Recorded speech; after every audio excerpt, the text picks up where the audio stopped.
You know what time it is.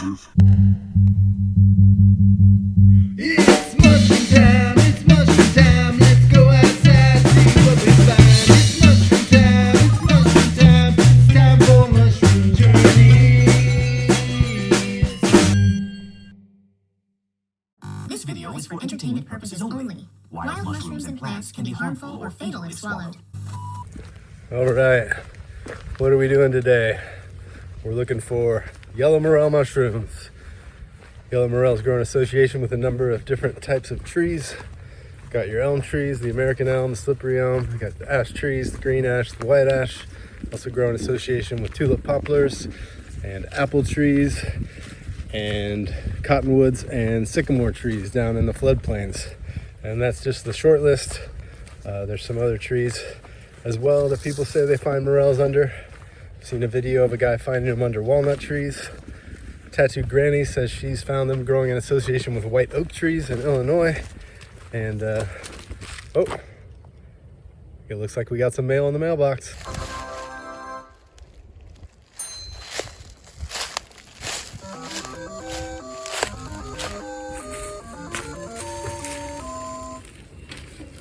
All right, we got a bunch of stuff.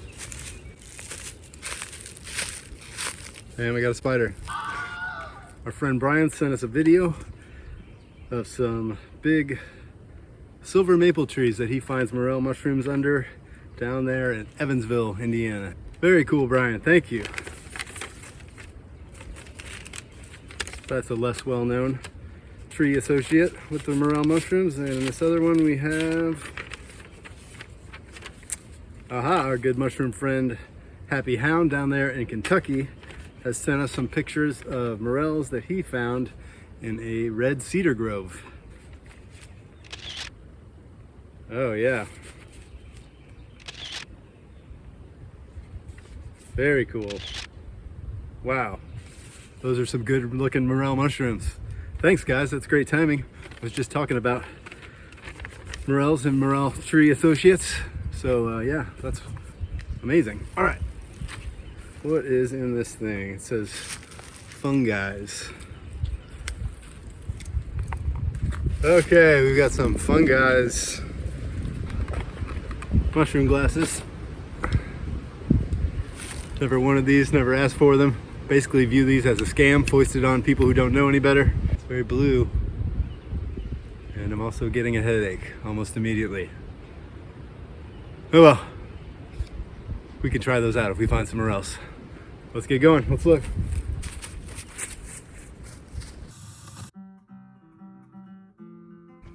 All right, what was I saying? Was there a point I was trying to make? Yes. The point is that the American yellow morel, and I guess you could include the cryptic morel, Morchella ulmaria, you'll never know, are amazing generalists, very adaptable, and that is why these yellow morels are the most numerous and widely distributed morel mushrooms in the United States. All right, it's a little high and dry up here. Let's head down to the water and see what we can find down there.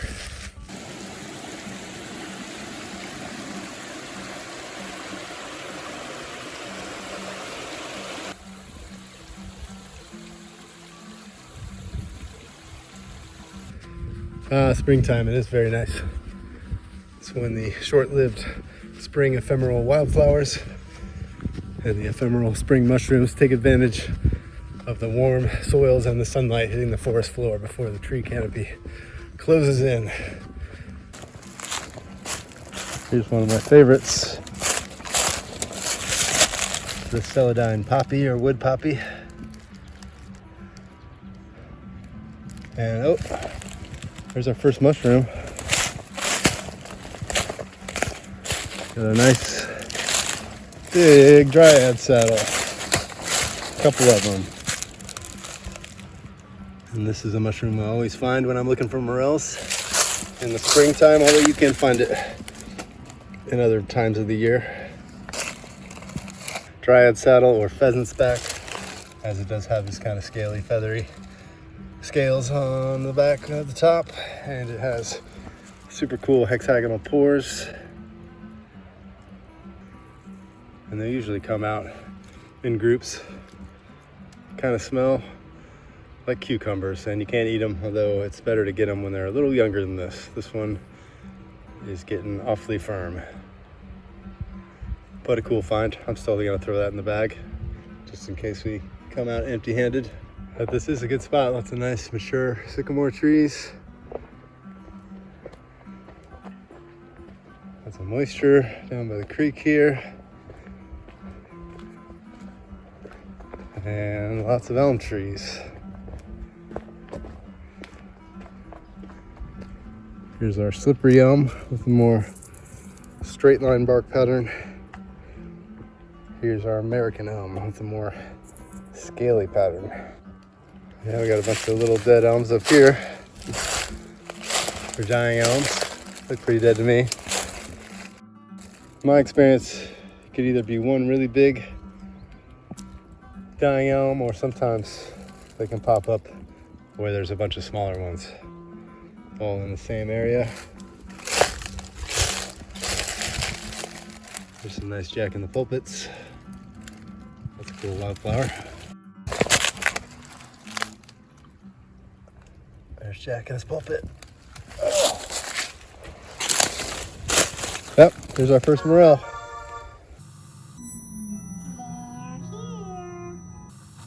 Bingo. Awesome. Little small guy. Right among the dying elms. Cool.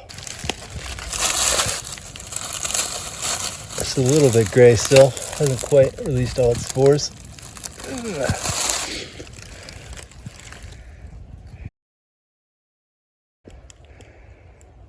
But that's in great shape. It's gonna taste good. We're on the board. I don't see any more, but where there's one, there's gotta be more. There's just gotta. Oh, there's one. See it?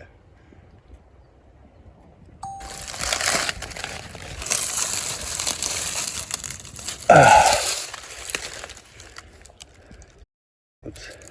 That one has given up all its spores. A little bit bigger one, very nice. All right, surely there's more than just two. Let's keep looking. All right, here's an even smaller one. There's number 3. There's another one right there.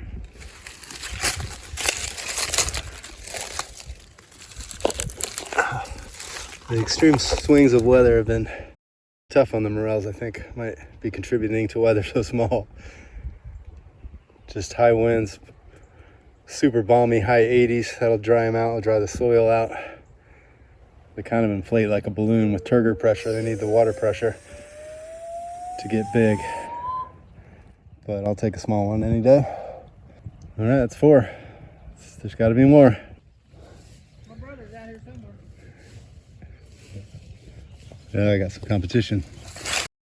So here's a living slippery elm and a dead one. And here's a big mushroom. Oh! Ow! I finally got a big one. Oh yeah. Yeah. I don't mean to invade on you. Little dead elm tree. It is down there. All right, let's try to figure out how to cross this creek. Try to explore some more shadier areas.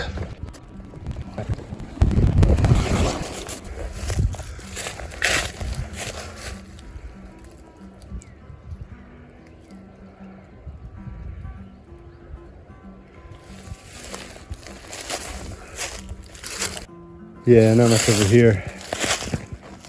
Seems like it's just as dry and not quite as many elm trees. Here's a cool wildflower, the dwarf larkspur. Highly toxic, highly beautiful. Hi snake, are you a friendly snake? You seem friendly. Ah! There's a good look at the American elm with its seed pods. Here's what they look like up close. So here we can see some of the devastation of the ash trees. I don't really even check under the ash trees anymore. It's been more than a decade since I found a morel under an ash tree, but that used to be my go-to. Just hiking through the forest looking for the often cubey bark of the white ash tree and the emerging white balls of flower clusters up in the canopy. And we used to find loads of morels under those trees, but they are no more. Thanks a lot, international trade. Those are the marks left by the emerald ash borer. That's how it kills the tree, cutting off a flow of xylem. But they're working on breeding emerald ash borer resistant ash trees at a few places, one of them being Purdue University, a leader in the field.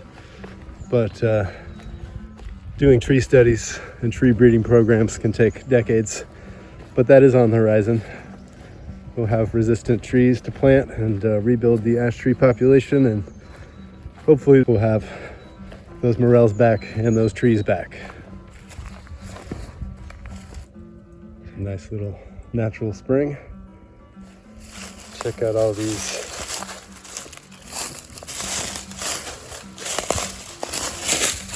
trout lilies.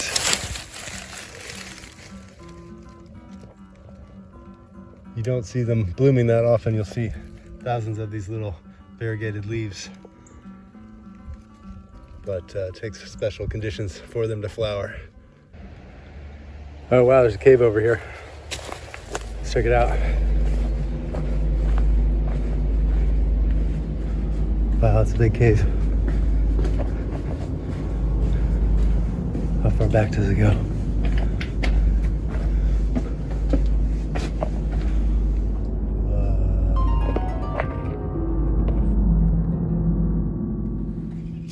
All right, here's something you don't see every day. But you do see at this time of year.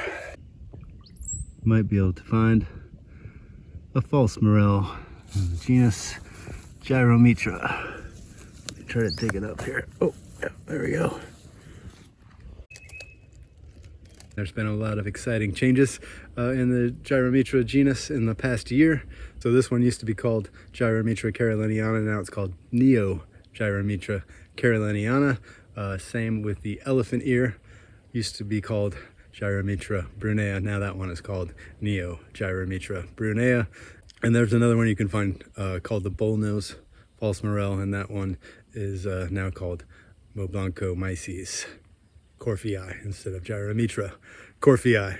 Pretty cool, really glad I found this so I could share it with you. It's actually harder to find these than it is to find a true morel mushroom. True morel mushrooms in the genus Morchella will always be hollow in the stem, in the interior.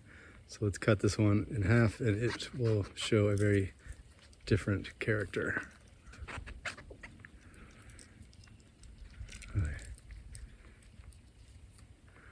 So yeah, you can see all that convoluted flesh in there. Not hollow at all. Could be extremely deleterious to your brain and body function. So yeah, avoid this one, don't eat it. A very cool false-morel mushroom.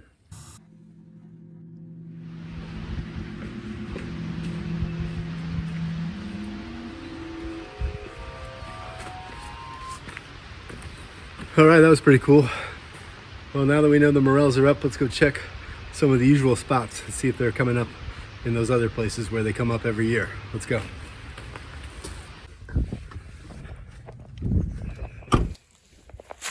So there's usually just one morel about 25 feet from the slippery elm. And around in here. Nope, I don't see that one. Let's check on our trash pile over here. I think they were by this big Tulip poplar tree. Oh, yep, teeny tiny. There's two of them. Just come out though, they're great, they'll get bigger, maybe. Last year they were pretty big ones.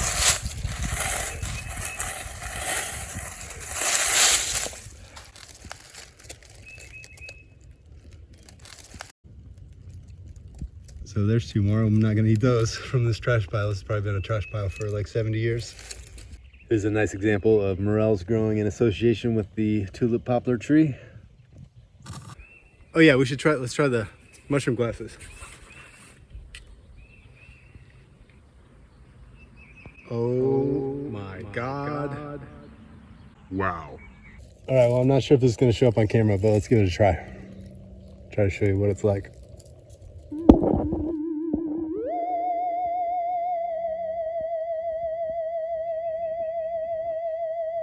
That is amazing. Just kidding, these are a total scam. They're not gonna help you find anything.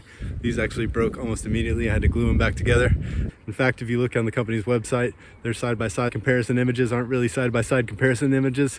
The first 2 is just a picture that doesn't have a morel mushroom and a picture that does. And in the bottom, they have another comparison, 2 different pictures. And in my eye, the one that doesn't have the blue lens is easier to see. So yeah, not much of a testimonial there.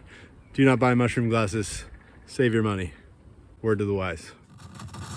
So yeah, not too bad. Actually better than I expected. It's still early April. We could get more morels if we get a change in the weather, get some colder, more wet conditions. But that's it for now. I'm Michael File. I'll see you next time on Mushroom Journeys. 1, 2, 3, 4.